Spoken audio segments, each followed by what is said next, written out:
This is Run with Fitpage, your audio encyclopedia for all things running. Learn, train, improve. I'm your host Vikas, and we are here for interesting conversations about running and endurance sports in general. For this episode, we are joined by Jason Fitzgerald.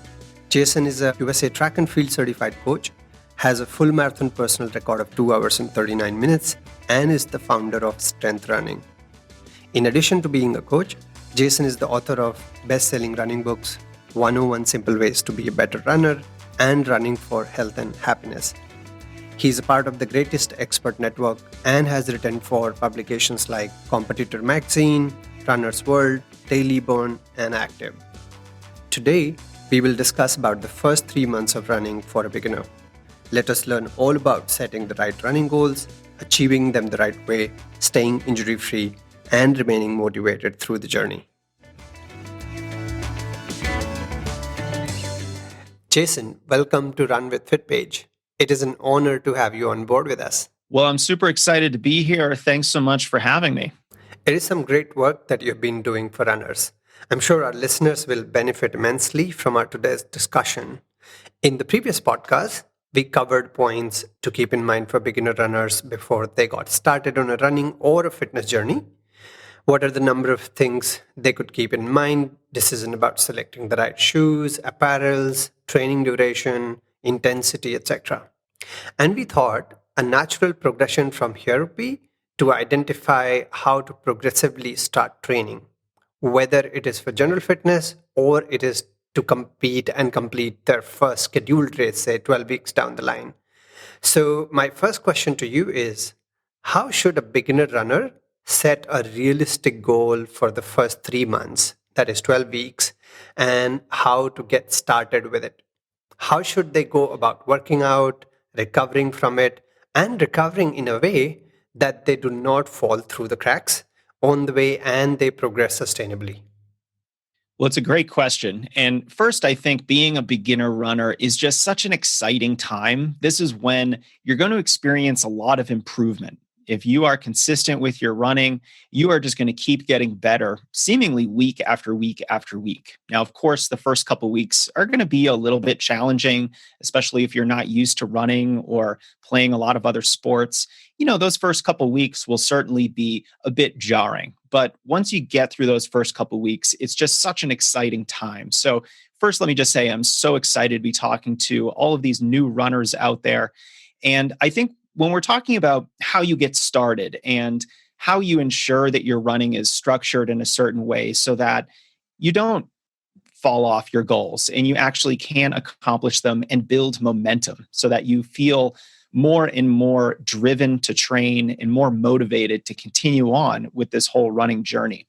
So I always think that it's great to put a real goal on the schedule that gives you something to work toward. So I like to see beginner runners, even if you're just starting, let's put a short race at the end of your training cycle. So maybe 3 months from now, 12 weeks from now, you are getting ready to run a 5K race. Now, it doesn't have to be a formal sanctioned 5K race. If you're a new runner, it might simply be running 5,000 meters without stopping. Or maybe if you're running with some friends, you can get together and all run 5K together as fast as you can. It's not a sanctioned race. It's not official, but for our purposes, it'll work just fine. And putting this race on the schedule, it really gives you something to work toward. It gives you a tangible goal that's a couple months out.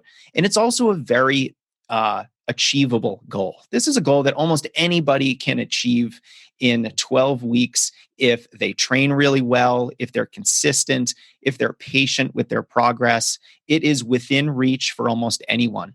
And I think the big question is, how fast can you run that 5K at the end of 12 weeks? And so the goal can really shift a little bit between runners. One runner might have the goal of simply running the 5K without stopping.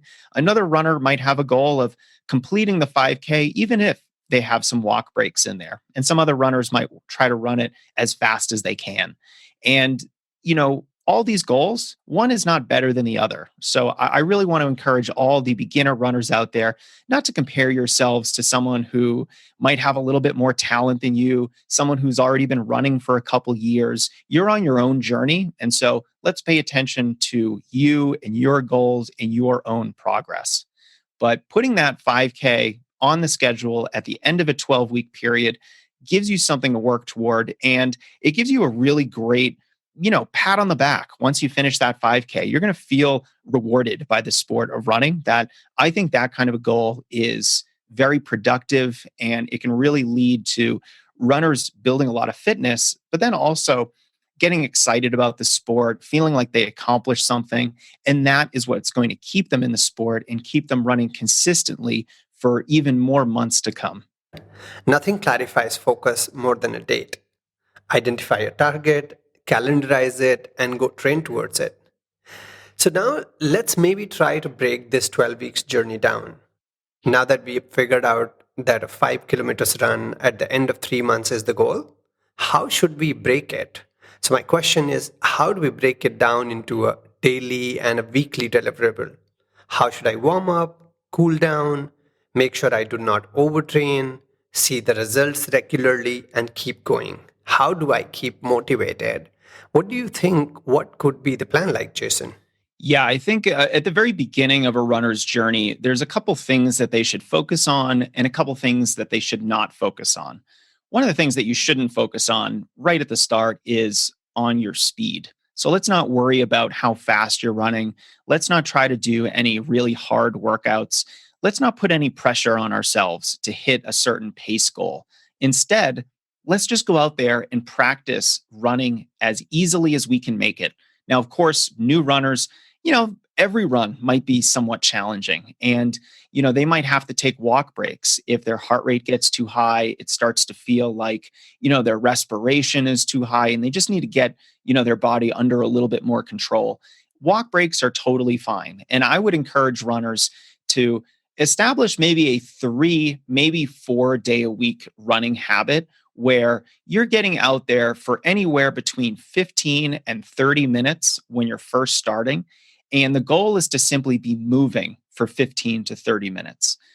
I don't think we should try to run the whole time if that feels uncomfortable for you. So again, those walk breaks for maybe 30 seconds or so are completely okay.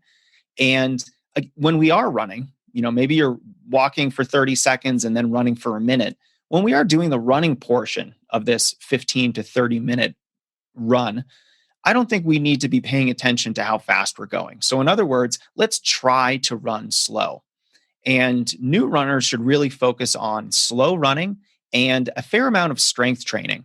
The strength training is going to help you build stronger muscles, stronger bones, and connective tissues, all of the ligaments and tendons that comprise your joints. It's going to be really important to keep those structures strong. So if someone's listening to this and they're thinking about starting to run, get started with the strength training now. Let's just do 10 to 20 minutes of body weight strength work, probably 3 or 4 times a week, definitely on the days that you run after you run. But if you haven't started running yet, get started now so that you're kind of putting extra strength deposits in the bank so that when you do start running, you'll be a little bit stronger, a little bit more durable and resilient, and you won't get injured.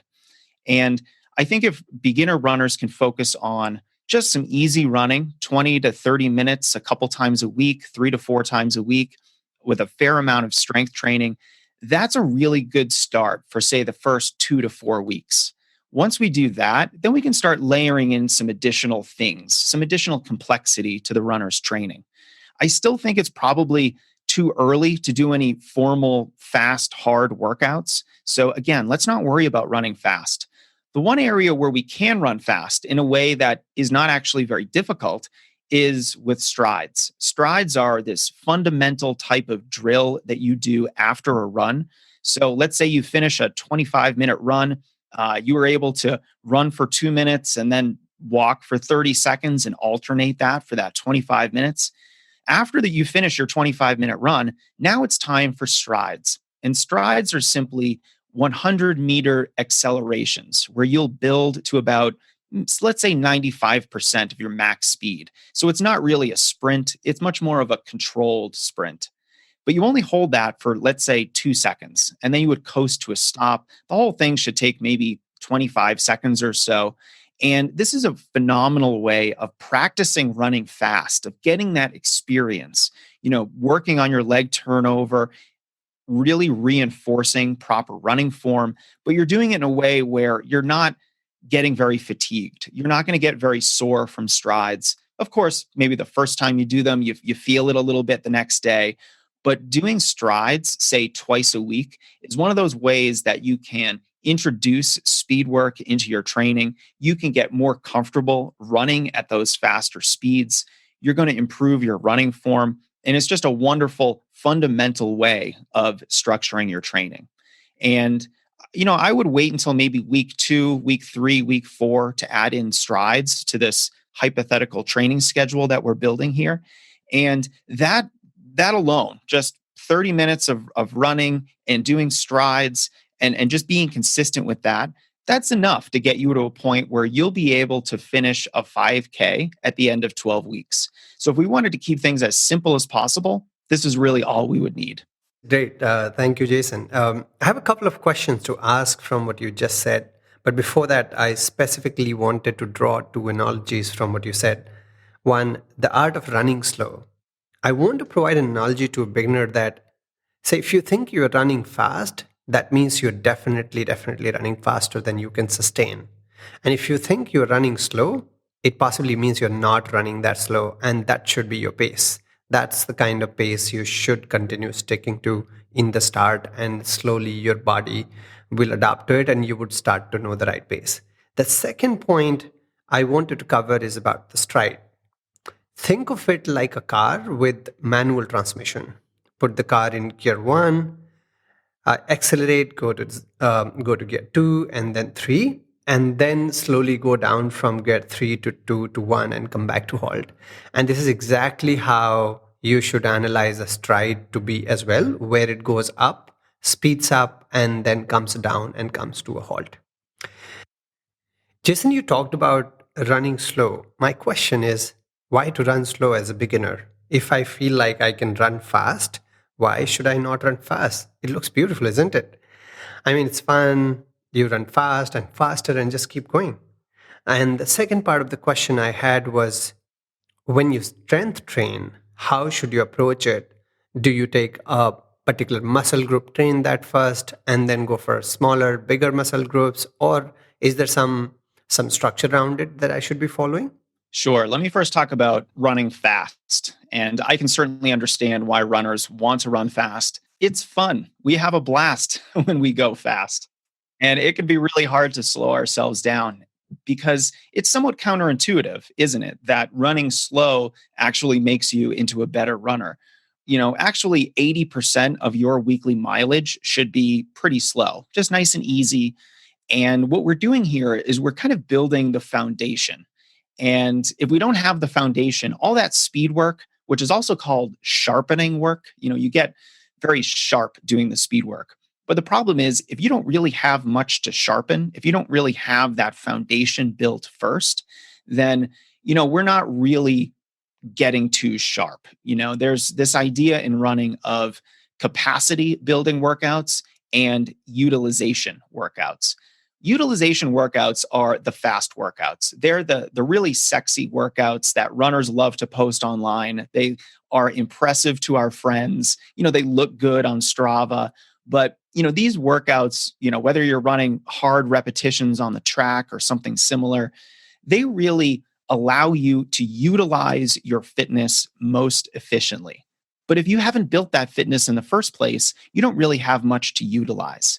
And then on the other side of this coin, there are capacity building workouts. Now, capacity building workouts are like your overall weekly mileage. So if you're running, 80 kilometers a week, hey, that's pretty great.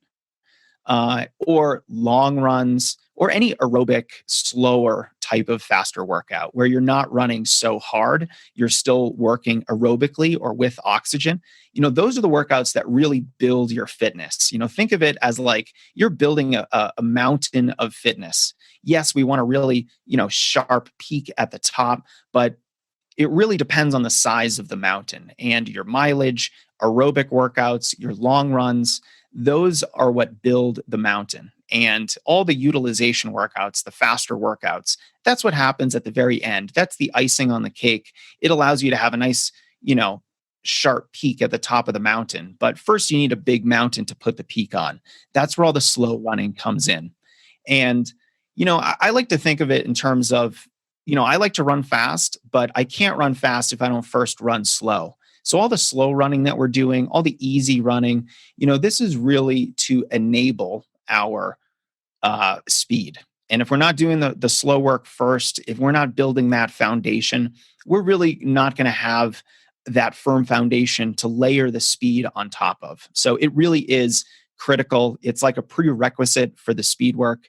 Now, not to say that runners shouldn't be doing fast workouts.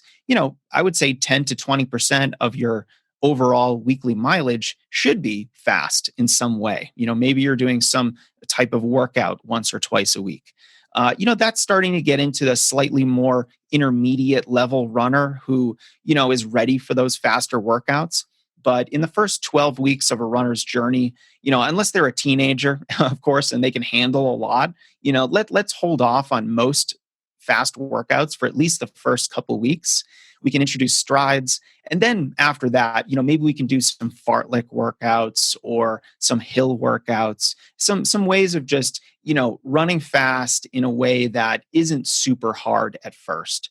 So much like we build mileage, we also have to then build intensity into our training. So it's very much similar to, all the mileage that we're doing, the faster workouts that we're doing. You have to start somewhere. And just like a beginner will start with, maybe a 10-minute run, and that includes a lot of walk breaks.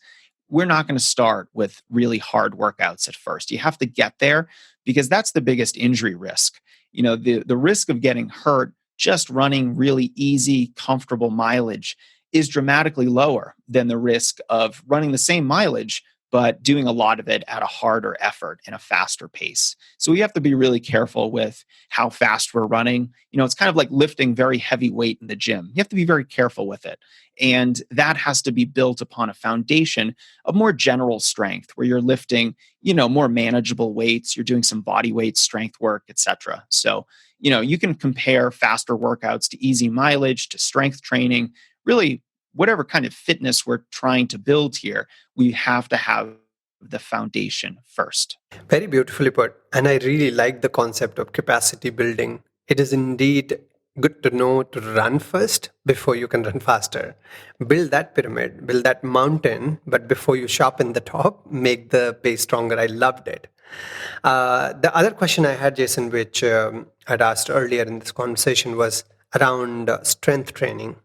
How should people really approach strength training from a muscle group's perspective? I'm just repeating for clarity. Should people look at training bigger muscle groups first or smaller, or a combination of those? How should one approach it? Right. So I think there's a difference in how we talk about strength training. If we're talking about how to structure it for the new runner, maybe the person who's doing a couch to 5K program, someone who doesn't have a lot of experience with athletics or participation in sports, and then compare that with, how we would structure strength training in an ideal scenario for someone who might have some running experience, some weight training experience, or other experience with strength training. So let's first start with the beginner. I think it's really helpful for a beginner to follow every run with 10 to 20 minutes of body weight strength training. And why I like body weight strength training, number one, it's convenient. You don't need any equipment. You don't need a dedicated space to do it. You don't need other people to help you with it. You can do this at home, and 10 to 20 minutes is not so long of a time commitment that it becomes, difficult for folks to manage in their daily schedules. Now, these body weight strength exercises are also fairly low risk. It's pretty easy to, go into a gym and load up a barbell with a ton of weight and hurt yourself if you don't have good form, if you're trying to lift weight that you really have no business lifting, it's pretty easy to get hurt. Now, with body weight exercises, it's really hard to get hurt. You have to be doing something, kind of weird to hurt yourself, doing a push-up or a plank or a lunge or a body weight squat. Some of these basic fundamental body weight exercises are so extraordinarily helpful for runners. And I like to see runners sandwich their runs in between a dynamic warm up at the beginning. And that can include some very light strength work, but it's mostly dynamic flexibility movements. So instead of static stretching, we're going to do dynamic stretching. And that really prepares us for the run. It improves our athleticism. It primes our body metabolically for running. And then after the run, that's when we finish up with 10 to 20 minutes of strength work. Now, I have a lot of routines on the Strength Running site. I think it's really helpful for runners to think in terms of routines. Okay, so I'm going to do this routine today. It has, say, a glute and hip focus to it, which are very important muscle groups for runners. And then, the next day you might do a core circuit that, is a comprehensive core circuit that works on, not just your abs, but maybe your hips, your lower back, your deep abdominals, your obliques, so a much more comprehensive type of core workout. And I think if you go on strengthrunning.com and search best strength exercises, I have a list of maybe 5 to 8 different strength and core routines that I think are just enormously helpful for runners. And if you were to just alternate through, 3 or 4 of those throughout the week at the end of your runs, then I think right there, you're doing almost everything right, as a beginner runner. Now, of course, 3 months from now, 6 months from now, you might want to take things to the next level. Just like you might start running more, you might start doing more substantial, complex, faster workouts, and you might also want to take your strength training to the next level. So now we're going to talk about ideal strength training. I think in an ideal world, if you were to structure this perfectly, if you wanted to model your weightlifting after what a professional runner might do, now, of course, we're not going to lift the same amount of weight. We're just going to take the same principles. You would structure your your weight training in a way where you're going to be doing those body weight strength routines, those core routines after most of your runs throughout the week. But then twice a week, you'd be getting in the gym to do some actual weightlifting with a barbell, actually lifting some heavy weight. And when runners get in the weight room, we really should have a couple goals. We're not lifting for muscle growth or hypertrophy because we are not bodybuilders. Our goal is not to get bigger muscles. We are not lifting for endurance, which is very counterintuitive to a lot of athletes. They think, hey, I'm a runner. I want endurance. So when I go in the weight room, I should lift for endurance, right? Well, we get enough of an endurance stimulus when we're out training for our running. When we're doing our long runs and our easy runs and our, faster workouts, we're getting a lot of endurance and speed from that. When we're in the weight room, we don't want endurance, we want strength, we want power. And so we have to lift in a very specific way if we want strength and power. It's not lifting like a bodybuilder for size, and it's not lifting for endurance where you might do, 3 or 4 sets of 15 or 20 repetitions. Instead, we really want to lift for strength and power. So instead, what we're going to do is, first, much like a beginning training season of running, we might do some very basic weightlifting, 3 sets of 10, focus on the fundamentals like the squat, the deadlift. There's a lot of variations of those 2 exercises that I think are really phenomenal as well. But then, as our training progresses, our weightlifting must progress as well. And then we can get into some more of those power movements, explosive exercises like Olympic lifts, the snatch, the clean and jerk. And then we can also layer in plyometrics. Now, we're getting quite advanced at this stage, so I'm just going to I'm going to stop and we can kind of find a good spot to for some middle ground here. But I think it's helpful to understand, everyone starts somewhere, and you're not going to start running 100 kilometers in a week. Just like you're not going to start your weight training journey, throwing around 200 pounds in the squat in the gym. So let's start with the body weight exercises first. Let's be really consistent with it. Let's build the habit. Then when we're ready, we can get in the weight room and start lifting heavy. Beautifully put. I will provide the web links for your YouTube channel for the listeners to go through for the strength running routine you talked about. One clarification I needed from the content you just narrated, that is, you talked about doing strength training routines after the runs on the same day. So question is, should these really be done on the same day of running so that they just work out 3 to 4 days, which also includes running as well as strength training? Or do you think they can alternate the days of training for strength as well as for running? On the non-running day, can they go and hit the gym, or can they do the body weight exercises at home?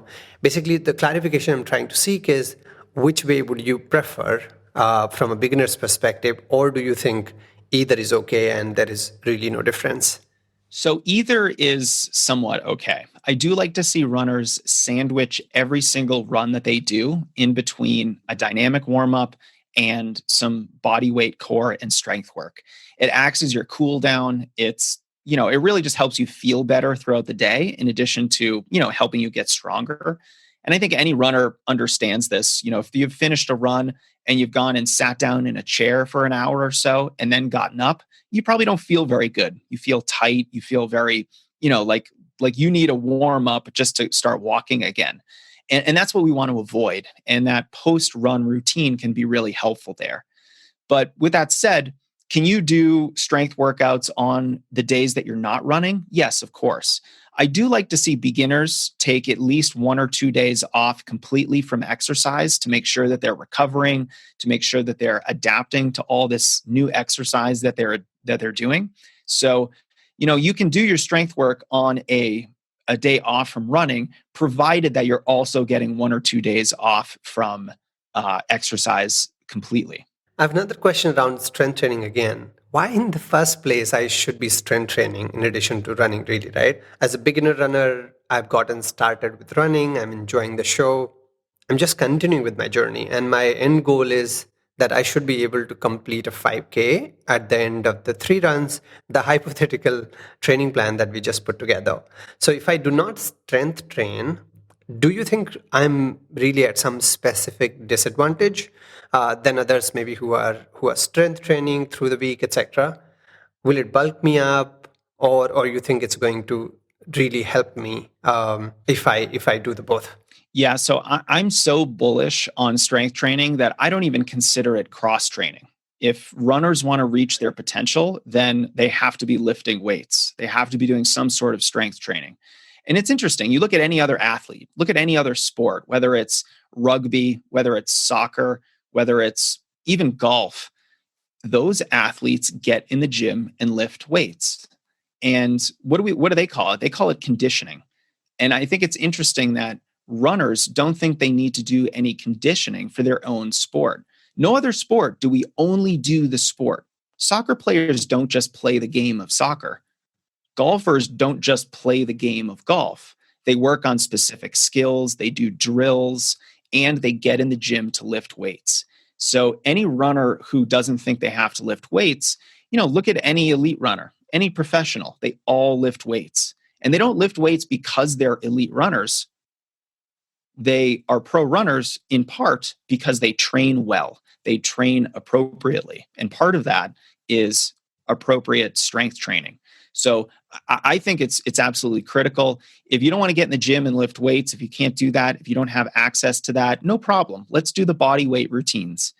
I don't really think there's any reason to not do those routines. If you're running, even 20 kilometers a week, which is not really that much, you're not going to bulk up. It's sort of like thinking that, oh man, if I go running twice a week, all of a sudden I'm going to run a sub 5-minute mile, and I don't really want to be that fast. It's kind of an insult to runners, right? We work so hard to get fast, and people think that if they go running a couple times a week, all of a sudden they're going to get really fast. Same thing is true with lifting. You're only lifting twice a week, and you're not lifting for size. You're not lifting for hypertrophy. So thinking that you're going to gain a lot of bulk, a lot of mass, a lot of size is kind of counterintuitive. It's not going to happen, because not only are you not lifting that way, but you're also doing a lot of running. And running and strength training really balance each other out. So if you're a bodybuilder, you really shouldn't be doing any running or any kind of aerobic exercise. because it's going to eat into your strength gains. Instead of building muscle, your body is going to be recovering. It's going to be repairing muscle from the damage it experienced during aerobic exercise. And you're just kind of missing out on some of that wonderful hypertrophy that could be happening. And so, that's kind of like what's happening with runners. We're working so hard on gaining endurance and speed that the strength training, we're not going to get bigger. We're not really going to notice anything except we're going to feel more efficient. It might improve our body composition. So yeah, you might gain 2 pounds of muscle, but you also might lose a pound of fat. And maybe you're a pound or half a kilogram heavier than you were, but you look a lot better because your body composition has improved. So I don't really think it's a valid criticism to even say, I'm not going to lift weights or I'm not going to do any strength training, because it is just so fundamental to how runners train. Sure. Thanks for clarifying. I guess this answers so many questions of beginners. When beginners pick up one type of workout, they just continue doing it over and again. And so including the other type of exercises definitely are going to do good. For example, one should complement it with strength training if they are doing cardiovascular activities and vice versa. I think, Jason, this is very, very helpful. Let's maybe switch gears and talk a bit about the risk of running as you get on a training journey. As you know, a number of runners who get started on their training journeys for the first time, they possibly have come from sedentary lifestyle backgrounds. They may or may not have certain underlying diseases or health conditions. I'm sure they have taken these conditions in account before they got started, but here are the questions I have for you. One, are there any obvious signs of risk if they continue to run, and if they identify those risks, they should stop and seek medical attention immediately? And then second question is, what are some of the aches and pains runners should get familiar with? Because it's for the first time possibly they're running and their body has not adapted to these stressors, etc. And so these aches and pains may be unfamiliar up until now. So what are some of those where it's fine to have these kind of aches and pains? And what are some of the risky ones where if you witness these during the run or after the run, you know that it requires attention right away? Sure. And the first part of your question was, what are some signs that runners should notice to make them stop running and seek medical attention? Yes. Because number of us who are little more experienced at running, we might even know when our body is telling us that I should either not be running at all or not running this fast. But with beginners, it could be a risk. How could beginner runners figure out these early signs of risk as they continue to run, so that once they figure out, they know when they could just stop and seek medical attention? Yeah, I mean, first and foremost, I'm not a doctor, and so I would encourage everyone to talk to their doctor before starting a running program. But for the most part, running is fairly safe. I think if you're experiencing any sharp pains, if you're experiencing any tightness in the chest, those are certainly some red flags. But I think the number one risk for runners is a repetitive stress injury or an overuse injury.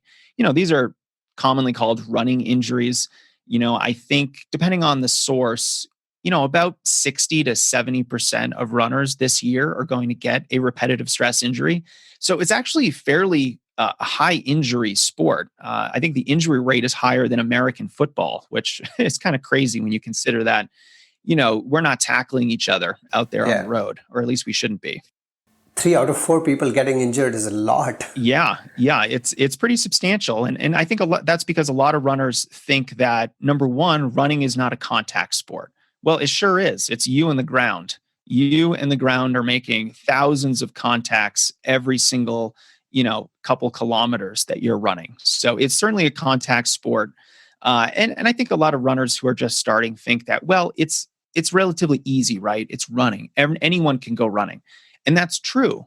But as soon as you start having performance goals, like I'm going to run a 5K, I'm going to finish a 10K, I want to run a 5K under 20 minutes, whatever the goal might be. Now, all of a sudden, you're not just running for exercise. Now you're training. And as soon as you start training, there must be progression. You must train more, you must train harder to get those exercise adaptations. You want your body to actually undergo changes so that your performances will improve. And when we're doing that, we have to push the envelope a little bit, right? And doing that, pushing the envelope, trying to do more, trying to run faster, trying to do more frequent workouts, that's where the risk of a repetitive stress injury really does increase. And I think from, kind of a high level perspective, there's a couple things we can do to really mitigate our risk for running injuries. Number one, let's make sure that at least 80, but probably up to 90% of our overall weekly mileage for beginners is done at an easy effort. So now we're coming back to the whole value of running at a easy, comfortable, conversational pace. And a big reason for that is, you have to stay healthy. You can't get hurt and then continue to gain fitness. So let's slow down our running to really reduce our injury risk. Strength training is probably the number two most important thing you can do to prevent your self from getting injured is be a consistent strength trainer, get into a good habit, use that sandwich method where you're doing a dynamic warm up before you go running, and then you're doing about 15 minutes of core or strength work after your run. That is a wonderful way of reducing your injury risk. Now, I mentioned that strength training is the number two most important way of staying healthy.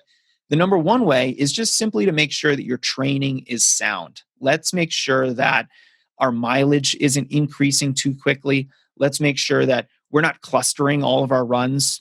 If you're going to run 3 days a week, let's not do it Monday, Tuesday, Wednesday. Let's spread that workout over the week. So if our progressions of mileage, of the long run, of workout intensity are sound, if the work is spread out over the week so that we're not condensing it into too short of a time period. And then we're also doing workouts that are not only appropriate to our goals. So for example, if you're training for a marathon, you probably don't need to do the same speed work as someone training for a 5K. And then also, not only should the workouts be specific to your goal, but also specific to you. Let's make sure you're doing workouts that are appropriate for your fitness level, your background, your injury history. And when in doubt, do something a little bit slower and a little bit shorter. I always think that it's helpful to prioritize, the next day's run or the next day's workout, because that really forces you to remember that you're not going to do anything today that would jeopardize tomorrow's workout. And so that really gives you this eye towards the future. It makes you think a little bit more long term, and you won't take as many shortcuts. You won't try to run too fast or, try to finish that workout even though, your hamstring started to hurt or, whatever it might be. So if runners can really implement those kinds of changes into their training program, sound training, good progressions, appropriate workouts, running easy, and using that sandwich method I described earlier, then I think their injury risk is going to be a lot lower. Thanks, Jason. Very, very important points from injury prevention point. Slightly different, another topic I just remembered and I want to add in here. One other thing that beginners should definitely keep in mind as they get started is that they should plan well. They should plan and find a schedule that works for them and try to stick to it as much as possible. Something that's convenient for them and something that's doable. For example, if one is going to have an early morning work, then it possibly is better to plan the run in the evening. And if you are planning the run in the morning, then it's needless to say that you need to sleep earlier the previous night. And so if you are able to plan well and get a schedule that works for you consistently, there is a higher possibility to be able to be consistent, right? Yeah, and I agree completely there. I think it's really important to prioritize consistency. And part of that is making sure that you have a training plan that works for you and your schedule. I've worked with a lot of different runners with a lot of different schedules. Some runners need to do their long runs on Fridays. Some prefer Saturdays. Others are only going to do it on Sundays. There's all these different schedules, and, one is not necessarily better than the other. So find something that works for you that you can stick to in the long term, because I like to call consistency the secret sauce of successful running. You're never going to be successful if you don't train consistently And a big part of that is finding a schedule that is sustainable for you in the long term. True. I already have number of points listed for me to be ready for the next 12 weeks if I were to be a beginner runner. I have one more question, Jason, which was sent by a listener of this podcast series. And I know you covered a lot of it earlier, so some part of it may not be relevant because if people were listening and they just followed through the conversation that we just had, a lot of it is covered already. But the question anyway is, there are a number of training methods that exist in the market which people can look for. So the question is there a better training method than others? For example, there are heart rate based method, pace based, effort based, time based, intensity based, and things like those. Do you think people should really get into any of these methods? One is better than others or not? Or it's just jumping the gun too early?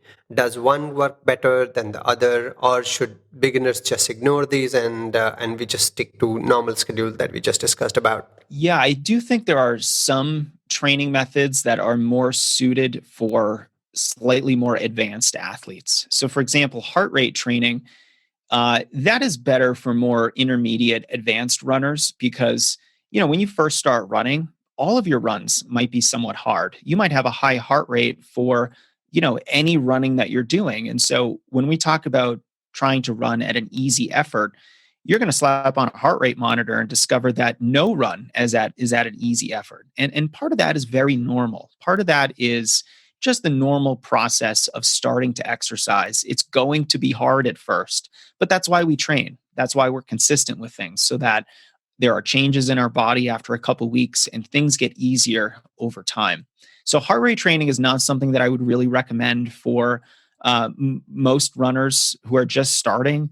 And even for more intermediate runners, I think a heart rate monitor is great for certain types of runs, but not all runs. You certainly don't need all of that data for sure. And then, all of the other kind of methods or certain styles of training, I would encourage runners to steer clear of any kind of branded approach. Like I know, you can come to Strength Running, go to strengthrunning.com/coaching, and we have a lot of different programs, but none of them are branded. They are not these patented crazy approaches to running that only I'm doing at Strength Running that no other coach is doing. No, we're focused on the fundamentals, what actually works, the proven basics of running. We're focusing on the things that have been shown to help runners improve and reach their goals. So, even with running form, you can get into the pose method, you can get into chi running.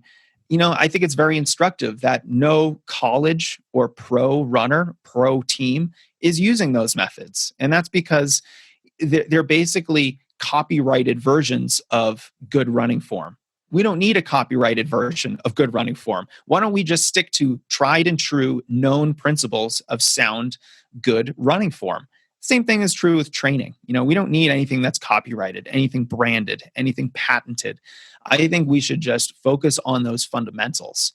And a lot of the fundamentals we've discussed here in this conversation that I think would really benefit runners.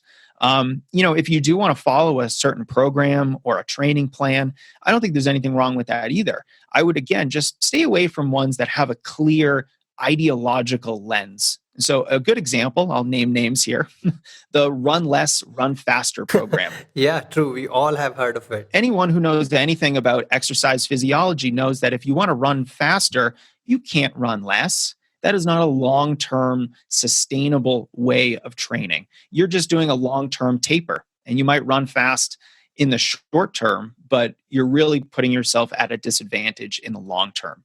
So avoid those and really just stick to the fundamentals. Beautifully put. That could not have been a better conversation than this, Jason. And it's going to be greatly beneficial for beginner runners like me. I'm sure all the listeners have taken a number of notes from here, and they will greatly benefit from it as they progress. I'll provide the details of your YouTube channel and the website in the show notes for ready reference. We are almost at the end of the session, and I want to see if there is anything additional that you want to let our listeners know, and accordingly we can wrap up our session. Well, thank you so much for such a great conversation. I hope this inspires a lot of runners to get started with running, to stick with running. I know for me, running has just given me so much in my life, everything from some of my best friends. I met my wife on my school's cross country team when we're, married now with 3 kids. So running is truly an amazing sport that can give you so much if you're consistent with it, if you focus on those fundamentals and really just engage with the broader running community, get involved, and prioritize your improvement. I like to tell runners that knowledge is a competitive advantage. Learn what you can about running. Go buy a running book, take a course, listen to this podcast, and learn what you can, because that'll make you into a wiser, smarter runner who's making better decisions about their training, and that's going to lead to a lot of improvement.